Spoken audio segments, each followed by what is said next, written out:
A fox one day fell into a deep well and could find no means of escape. A goat, overcome with thirst, came to the same well, and seeing the fox, inquired if the water was good. Concealing his sad plight under a merry guise, the fox indulged in a lavish praise of the water, saying it was excellent beyond measure and encouraging him to descend.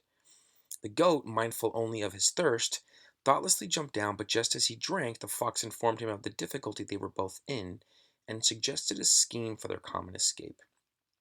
"If," said he, "you will place your 4 feet upon the wall and bend your head, I will run up your back and escape, and will help you out afterwards." The goat readily assented, and the fox leaped upon his back. Steadying himself with the goat's horns, he safely reached the mouth of the well and made off as fast as he could. When the goat upbraided him for breaking his promise, he turned around and cried out, "You foolish old fellow, if you had as many brains in your head as you have hairs in your beard, you would have never gone down before you had inspected the way up, nor have exposed yourself to the dangers from which you had no means of escape. Look before you leap." All right, so this is the essentially the it's kind of like the wolf that dresses as a sheep, that pretends to be a sheep.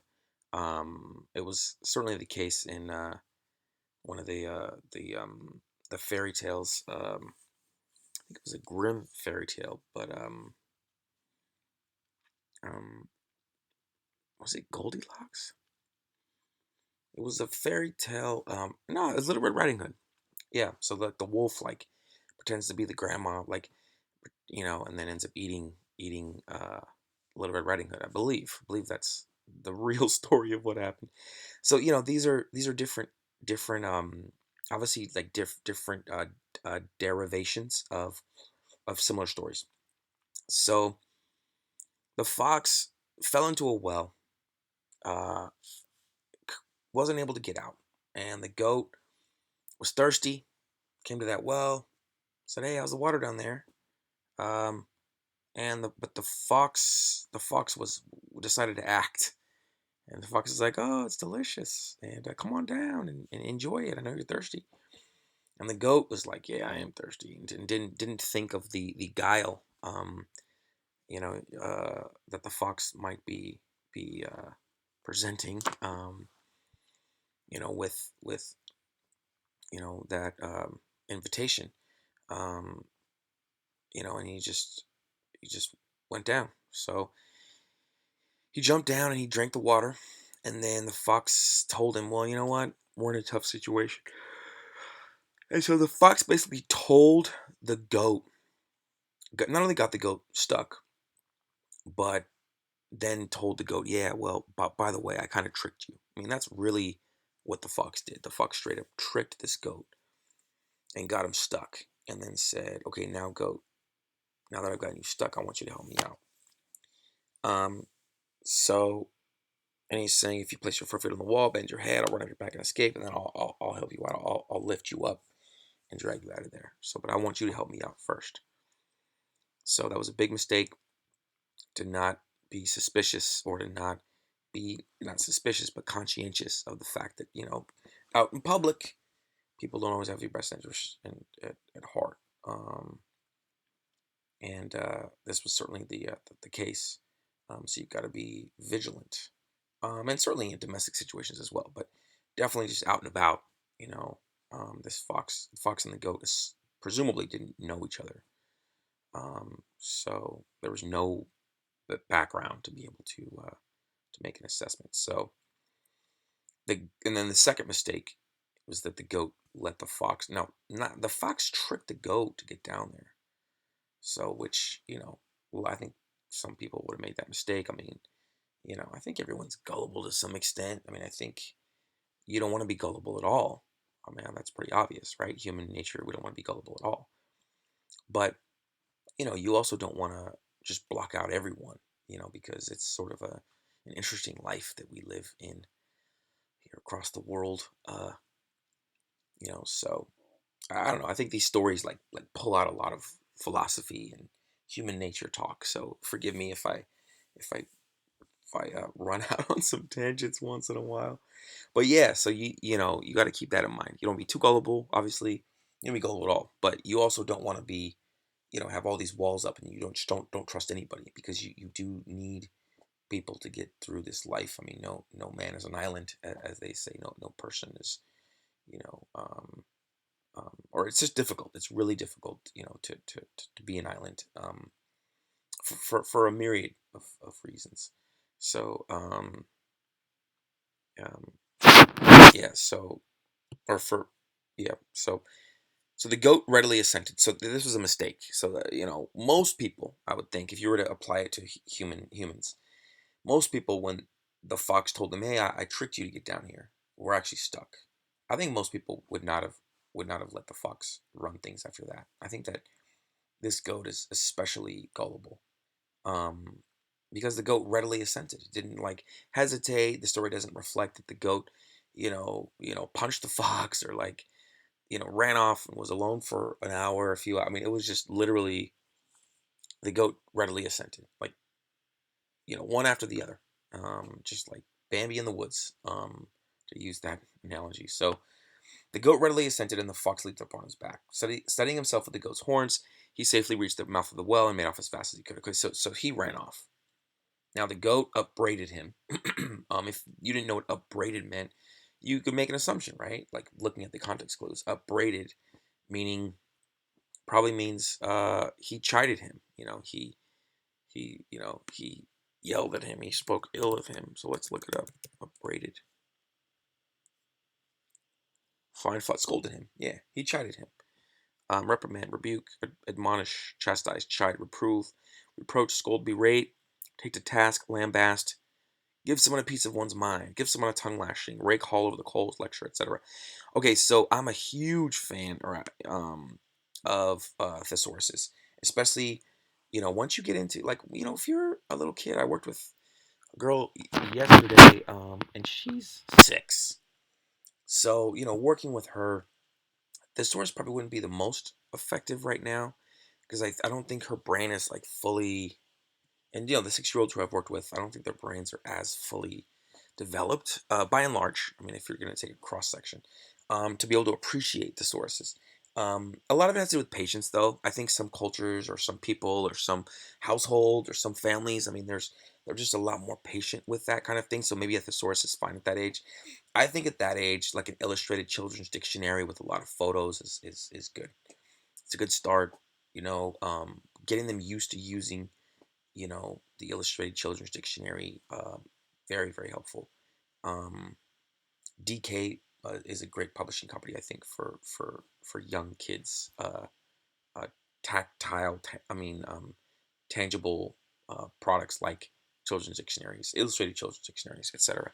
Um, but once you get like, you know, 8 and like 9, 8, 9, 10, now you can start. Now you should start using the sources. In that block of time. Certainly by middle school, by 12, 11, 12, you should probably be using thesauruses. But yeah, I mean, it's, yeah. So, but then also just, keeping in mind, yeah, the thesauruses are actually my favorite. They're actually better than dictionaries, because a thesaurus, they use so many words that you just understand what every word means. When you look at an entry in a thesaurus, and if you've, especially if you've read a lot, even if you haven't like read a lot, if you've read some, and you've gone to school every day, and you paid attention, and you've done your homework, and you've taken your tests, and I mean, you've really put forth, decent effort, um, even without a lot of extra enrichment. If you at least did that, and you're looking at a thesaurus entry, and you see 20 words for synonyms, you're going to probably know what at least one of those words mean. So then once you can catch one of those words and say, "Oh, I know what that word means," then you understand what all those words mean. So I really like thesauruses. Dictionaries are great, but I think, over time, a thesaurus becomes even more valuable and practical. Um, but they're both helpful. But even if you only use Google search, just have that curiosity, and use tools. Upgrade. Upgrade. And keep in mind, part of speech, and how it's pronounced, and all that stuff. You know, um, and it helps a lot. You learn a lot of words fast with the thesaurus, or even with looking up words online. So, but yeah, I guess that's what it meant based on the context clues, and I was right. Upbraided him for breaking his promise. Turned around and cried out, "You foolish old fellow! If you had as many brains as your head as you has hairs on your beard, you would have never gone down before you'd inspected the way up, nor have exposed yourself to dangers from which you had no means of escape." So, Aesop gave the fox the last word here, and um, the fox is like running off and like laughing at him, and the bad guy wins in this, you know, and he's down there, he loses. I mean, it's and so it's important to note that Aesop, gives really good life guidance, helps people to prevent um, these mistakes. Being super gullible is really dangerous in modern day society. It probably was dangerous in any time, era.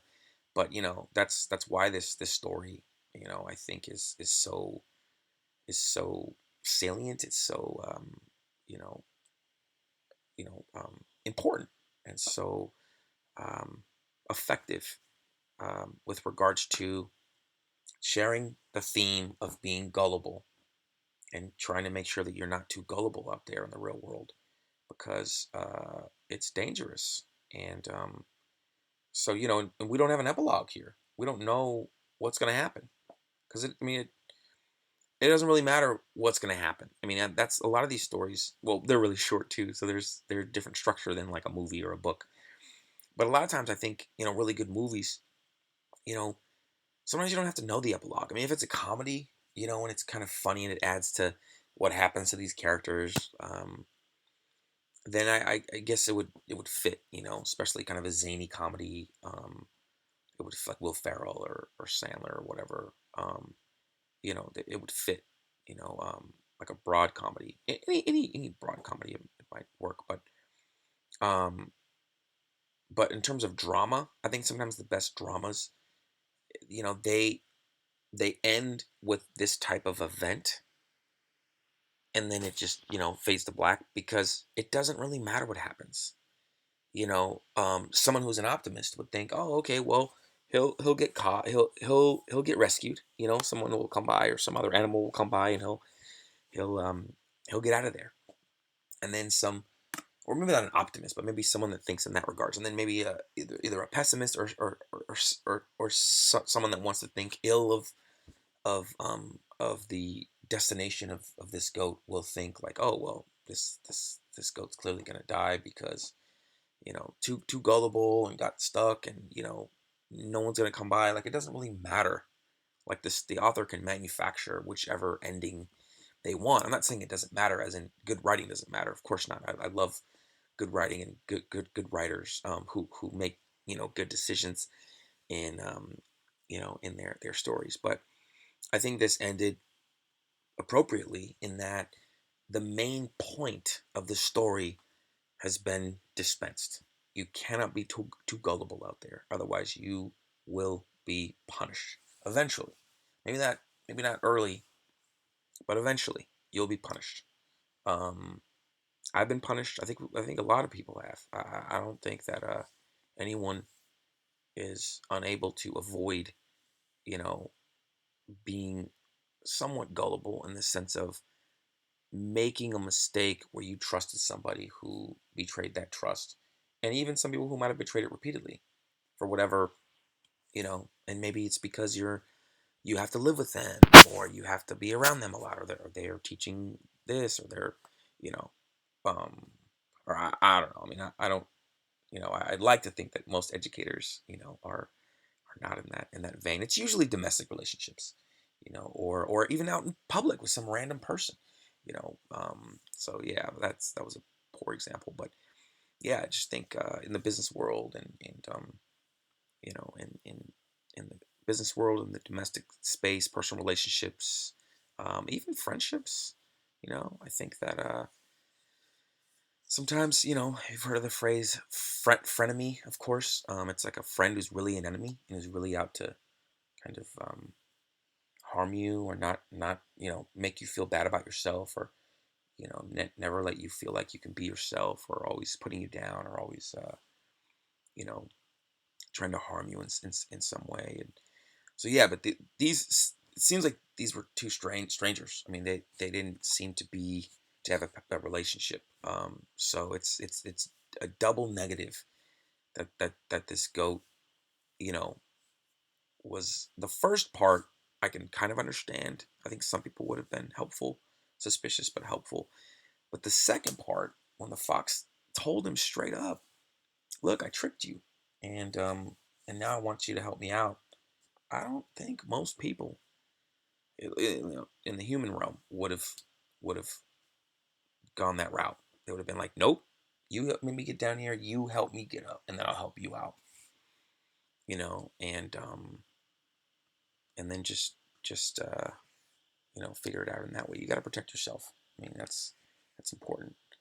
And so I like these stories because they really are good with regards to sharing how the world really works. It's not as simple as, oh, this, you know, all good people out to help you out, and life is just, you know, this beautiful dream, and it's a mixed bag. You gotta be, you gotta have discernment, and you gotta be conscientious of your decisions, and of who you let in your life, and of the decisions that you make, and whatnot. And so yeah, I like this story for that lesson.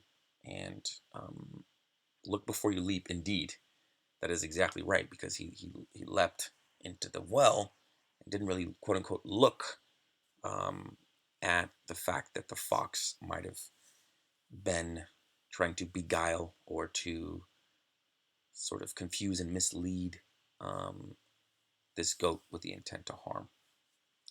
The Fox and the Goat, Aesop's Fables. Thank you very much.